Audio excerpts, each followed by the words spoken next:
Hello everyone, आज हम बात करेंगे नेल्सन मंडेला चैप्टर के बारे में। इसके रिलेटेड हम डिस्कस करेंगे चैप्टर नंबर 2 आपकी बुक फर्स्ट फ्लाइट का, Nelson Mandela a long walk to freedom. अगर हम 1 सेंटेंस समरी की बात करें तो इसमें नेल्सन मंडेला जब अपना स्वेरिंग इन सेरेमनी के लिए जाते हैं, जब वो इलेक्ट होते हैं as the first black president of South Africa, तो उसमें वो एक स्पीच देते हैं अपनी स्वेरिंग इन सेरेमनी में। उस स्पीच में वो क्या रिफ्लेक्ट करते हैं कि कैसे वो एक लॉ अबाइडिंग सिटीज़न थे, वो एक लॉयर अटर्नी थे, जिससे वो एक फ्रीडम फाइटर बने। क्योंकि उनको रियलाइज़ हो गया कि जो वो सोच रहे हैं फ्रीडम है, वो तो असल में उनकी एक इल्यूजन है। फ्रीडम तो उनके पास है ही नहीं, ना ही उनके आसपास जितने भी उनके जैसे और हैं उनके पास फ्रीडम नहीं है। इसलिए जस्टिस के लिए उनको करेज की वैल्यू समझ आई और उन्होंने कैसे साउथ अफ्रीका को एक डेमोक्रेटिक कंट्री बनाने के बारे में सोचा। ये सारा कुछ उन्होंने अपनी स्पीच में बोला था। डिटेल्ड समरी इसके डिस्कस करते हैं। नेल्सन मंडेला 10 मई 1994 में जब अपनी एक हिस्टोरिक स्पीच देते अपनी स्वेरिंग इन सेरेमनी में। इसके लिए सबसे इंपॉर्टेंट है कि स्वेरिंग इन सेरेमनी हुई कहाँ थी। ये एक एम्पी थिएटर में हुई थी, जो कि यूनियन बिल्डिंग्स की तरफ से बनाया गया था और इसकी लोकेशन थी प्रिटोरिया।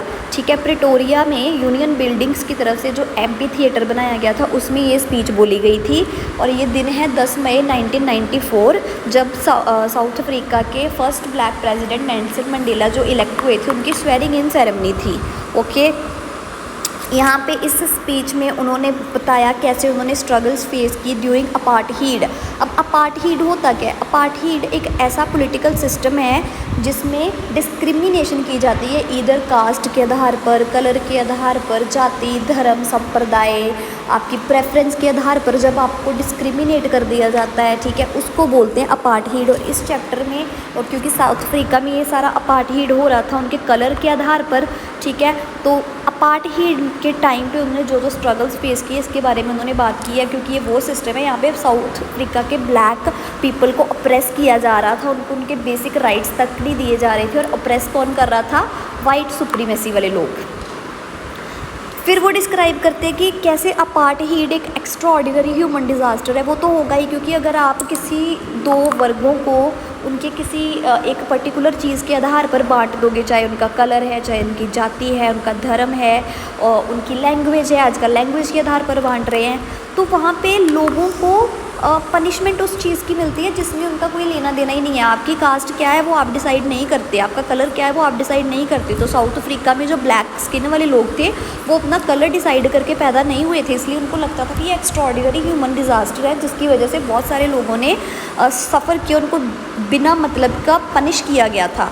इस स्पीच में उन्होंने सेलिब्रेट किया था ट्रियम्फ ऑफ डेमोक्रेसी, कैसे डेमोक्रेसी की जीत हुई थी इतने सालों के बाद। फिर उन्होंने हाईलाइट किया कि कैसे अब ब्लैक और वाइट पीपल एक साथ खड़े रहेंगे as free citizens of India. क्योंकि उन्होंने बोला था कि मेरे राज में अब मैं इक्वल राइट्स दूंगा सबको। ऐसा नहीं है कि इन्होंने हमें अप्रेस किया तो अब हम इनको अप्रेस करेंगे, no, equal rights will be given to each and every citizen of South Africa.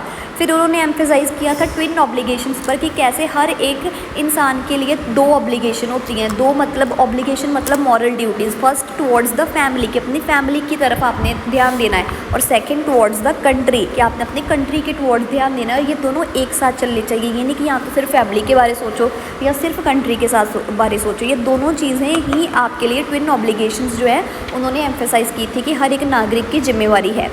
फिर इसके बाद नेल्सन मंडेला ने जितने भी बड़े बड़े एक्चुअली 140 कंट्रीज़ में से लीडर्स, पॉलिटिकल लीडर्स और डिग्नेटरीज़ जो थे वो इस स्वेरिंग इन सेरेमनी में शामिल हुए थे, ठीक है। उन सबका उन्होंने थैंक यू किया, उनको एक्नॉलेज किया, ग्रैटिट्यूड अपना दिखाया उनको कि वो इस अपार्थीड की फ़ाइट के बाद जो एक जीत हुई है उसका हिस्सा बनने आए हैं। फिर इस समरी में नहीं बताया, लेकिन वहाँ पे जितने भी अफ्रीका की फोर्सेस के चीफ जनरल थे वो सारे आके मंडेला को सल्यूट करते, अपना ग्रैटिट्यूड शो करते कि हम आपके साथ खड़े हैं, गवर्नमेंट के साथ खड़े हैं।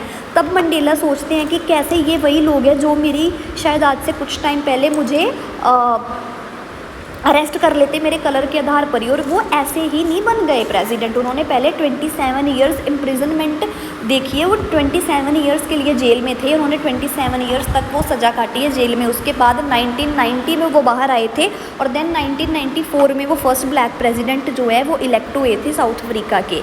एट द एंड उन्होंने क्या बोला कि हम एक ऐसे फ्यूचर को इन्विजन कर रहे हैं जहाँ पे पॉवर्टी नहीं होगी, जहाँ पे लोगों को फ्रीडम दिलवाई जाएगी पॉवर्टी से, पॉवर्टी नहीं होगी, डिस्क्रिमिनेशन नहीं होगी, कोई डर नहीं होगा किसी के अंदर, और शांति होगी हर तरफ, पीस होगा, फ्रीडम होगी और जस्टिस होगा हर तरफ। जैसे ये सप्रेस किया जा रहा था, इनको ऑप्रेस किया जा रहा था वाइट पीपल की तरफ से, वाइट सुप्रीमेसी थी, ये नेशनल एंथम तक नहीं बोल सकते थे अपना, इनको बेसिक राइट्स नहीं थे ब्लैक पीपल को। उन्होंने बोला कि अब इस कंट्री में अगर किसी चीज़ को इन्विजन किया जा रहा है तो वो है कि कैसे पॉवर्टी से छुटकारा दिलवाएंगे, कैसे डिस्क्रिमिनेशन इस कंट्री में बिल्कुल भी नहीं होगा किसी भी आधार पर, और कैसे हम फ्रीडम लेके आएंगे और हर एक को जस्टिस मिलेगा। इंपॉर्टेंट पॉइंट्स इसमें हैं। डेट ऑफ स्पीच क्या है, 10 मई 1994। इस स्वेरिंग इन सेरेमनी में नेल्सन मंडेला के साथ उनकी फैमिली का सिर्फ एक ही मेंबर शामिल था, जो था जिनानी, और वो उनकी डॉटर का नाम था जिनानी, वही उनके साथ बस गई थी स्वेरिंग इन सेरेमनी में। ये लोकेशन क्या है, एम्पी थिएटर था एक यूनियन बिल्डिंग्स का, प्रिटोरिया, साउथ अफ्रीका में। सिग्निफिकेंस क्या था इस स्पीच का, first democratic elections in south Africa में पहली बार डेमोक्रेसी को यूज़ करके इलेक्शंस हुई थी, जिसमें फर्स्ट ब्लैक प्रेसिडेंट मिला था उनको अपना। अपार्थाइड क्या होता है, सिस्टम ऑफ रेशियल डिस्क्रिमिनेशन, कोई भी रेस के आधार पर जब डिस्क्रिमिनेशन की जाता है, किसी को बांट दिया जाता है, तो उसको बोलते हैं अपार्थाइड। ये एक पॉलिटिकल सिस्टम है। Twin obligation, one toward the family, other towards the nation. Meaning of courage, Mandela के अकॉर्डिंग करेज का क्या मतलब था, करेज का मतलब ये नहीं है कि एब्सेंस ऑफ फियर, कि आप में डर ही नहीं है तो आप बहुत करेज है आप में, no. Acting despite fear and overcoming it, आप में किसी चीज़ का डर है फिर भी आपने उसका सामना किया और उसको ओवरकम किया, that is fear, meaning of courage according to Mandela. ये इंपॉर्टेंट पॉइंट है। यूनिटी सिम्बोलिज़म, कैसे उन्होंने यूनिटी सिम्बोलाइज़ की थी अपने उस स्पीच में, क्योंकि उस दिन वहाँ पे 2 नेशनल एंथम गाए गए थे, एक वाइट पीपल के लिए और एक जो कॉमन नेशनल एंथम था उनका, ठीक है, वो दोनों गाए गए थे, क्योंकि उससे पहले ब्लैक पीपल को नेशनल एंथम गाने की आज़ादी नहीं थी। उस दिन जो नेशनल एंथम गाए गए थे वो किसी भी कलर के आधार पर नहीं, मिल के गाए गए थे। देन मंडेला की क्या विजन थी अपनी कंट्री के लिए, freedom, justice, equality and dignity for all. Important quotations क्या है इस चैप्टर की, to be free is not merely to cast off one's chains but to live in a way that respects and enhances the freedom of others। की ये नहीं है कि मेरी चेंज खुल गई मैं फ्री हूँ, नहीं, दूसरों की भी फ्रीडम को रिस्पेक्ट करना और दूसरों को भी फ्रीडम देना इज़ बीइंग फ्री। करेज का मतलब क्या होता है, absence of fear, no, it is inspiring others to move beyond it. आप में फियर है, आप उसके बावजूद आप वो चीज़ करो, ठीक है, और उसके ऊपर ओवरकम करो उसको, that is fear. Let there be justice for all, let there be peace for all. क्या चाहते थे वो कि अब हर एक के पास जस्टिस और हर एक को शांति मिले। इस चैप्टर का ओवरऑल थीम क्या है, फ्रीडम एंड जस्टिस, ठीक है, कैसे रेशियल ऑपरेशन से उनको फ्रीडम चाहिए था और कैसे उनको जस्टिस मिला लास्ट एट लास्ट जब नेल्सन मंडेला एक प्रेसिडेंट बने।